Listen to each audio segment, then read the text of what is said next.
ورحمه الله وبركاته. انا هنا في مرجحه صاحبتي في شقتها. صاحبتي متجوزه، دي المرجحه بتاعتها. بصوا قلت بقى فرصه اتصور فيها. هي عاجباكم؟ ممكن اخدها وانا ماشيه على فكره. تركبي يلا. هجيب عربيه اللي هي النقلتين الصغنونه دي وهحمل المرجحه.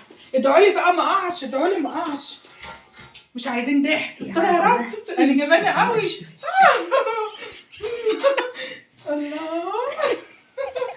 طب كده محدش هيزق. انا خايفه. مش بتركبي بتمرجحي براحتك. اتمرجح عادي. مرجحي ليه؟ اروح فين كده؟ بلاش انت يا سامي تصدري في الفيديو. لا مش هي.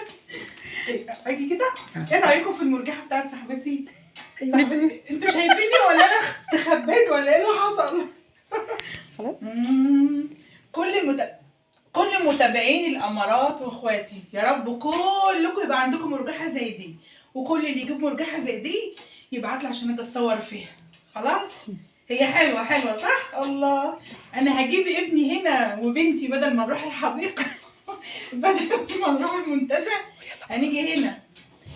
انتوا انا خايفه قوي تاخدني ونتشقلط بيها. انا مرجحه نتشقلط كده. قد ايه؟ دقيقة 21. دقيقة 21. خلاص حلو. انا حبيت بس افرجكم على المرجحه علشان دي عروسه وعيب اتاخر عندها اكتر من كده.